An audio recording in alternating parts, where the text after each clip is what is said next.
This involves a really interesting experiment. A group called Global Nomads set up a link between American teenagers and Iraqi teenagers, and they got to talk about a lot of things, including the possibility of a coming war.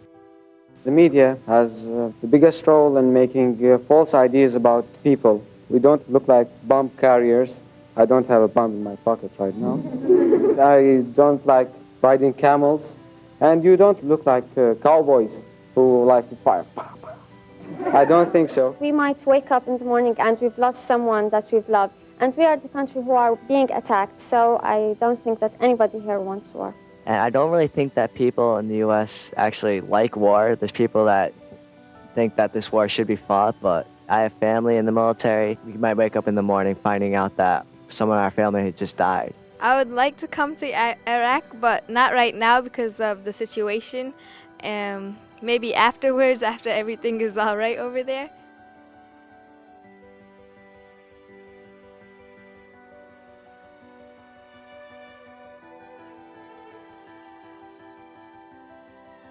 All of you guys are grown up and you all have like amazing jobs and... Of course, we all think of being a doctor or something that we dream of, and having a family and living a good life. I, with the help of the GNG, ended up at Georgetown, double majored in biology and computer science, and now I'm in Dartmouth doing medical school. Ana Ismi Alexander Stegmeyer. Walakai Nabda Haza El Matarma. Alexander, I think you have a future in Arabic.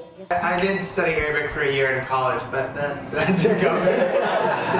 $800 billion was spent on this war over eight years. And I'm just baffled by that number. I just wonder how many lives we could have actually saved instead of lost. What was it like being under Saddam's regime? It's the war that's the worst thing. It can't lead to something good. If you look now, 10 years later, when, the war that was in the name of freedom and liberty and all that, we see that most of us now has left our country. Many of the Americans who joined the army may be disabled now, crippled, psychologically affected. Yeah, looking back, I could just see it. I didn't know fully what war meant or anything like that, and the whole life's got turned upside down basically. The video conference has influenced my life in the past 10 years because I had a greater interest in Middle East politics and policies. That was more of my focus during college. It opened my eyes to the outside world. I definitely think I would have different global perspectives had I not had this experience. That's one of my biggest things ever since that conference, that when I go into a new situation, not to have that preconceived notion or that judgment about those people. I just learned to be more open and learn more about other people, other cultures.